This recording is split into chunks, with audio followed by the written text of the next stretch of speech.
नमस्कार दोस्तों इजराइल के आतंक के खिलाफ जल्द ही मुस्लिम देशों के संगठन D8 एक मीटिंग करेंगे जो मिस्र में होगी। इस मीटिंग में मुसलमान देशों की ओर से फिलिस्तीन लेबनान के मुद्दे को उठाया जाएगा और इसके बाद इजराइल के खिलाफ प्रस्ताव लाया जाएगा, क्योंकि इजराइल सीरिया में तख्तापलट होने के बाद से एक के बाद एक जोरदार हमले कर रहा है। इजराइल ने गोलान हाइट्स के इलाके में यहूदियों की आबादी को दोगुना करने का टारगेट रखा है और इसी वजह से वो सीरिया पर ताबड़तोड़ हमले भी कर रहा है।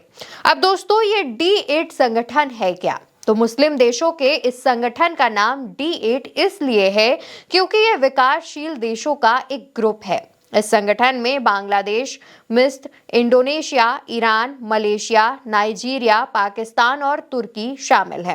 इस ग्रुप के पहले समिट का आयोजन जून 1997 में तुर्की में किया गया था। इन देशों की कुल आबादी करीब 1.25 अरब है, जो दुनिया भर के मुसलमान देशों के 60% के बराबर है।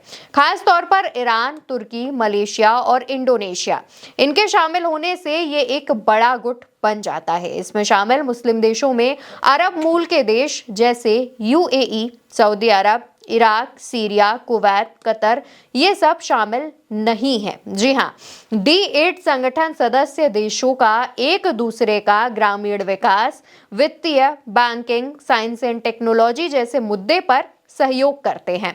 इस संगठन का जो एजेंडा है वो सामाजिक और आर्थिक विकास है। आमतौर पर इस समिट में मुस्लिमों से जुड़े मुद्दे ही उठाए जाते हैं, यानी कि मुसलमान लोगों से ही जुड़े जो टॉपिक्स होते हैं उन पर चर्चा की जाती है और विकास, समानता, लोकतंत्र जैसे मसलों पर चर्चा होती है। लेकिन इस बार सीरिया और फिलिस्तीन के मुद्दे खास तौर पर उठाए जाएंगे, क्योंकि इजराइल के गोलान हाइट्स पर कब्जे को लेकर जो है कई सारी खबरें आ रही हैं और इजराइल लगातार सीरिया पर हमले भी कर रहा है।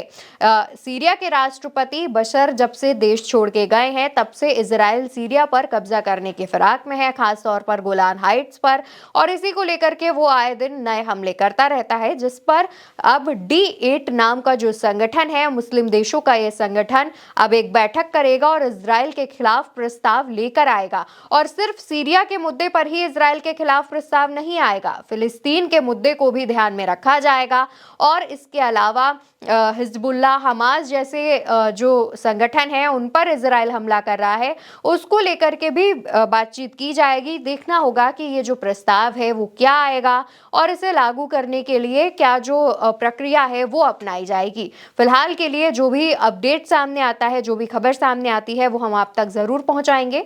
इसलिए हमारे चैनल उल्टा चश्मा UC को सब्सक्राइब कर लीजिएगा। वीडियो आप मेरे साथ इसी चैनल पर देख रहे हैं।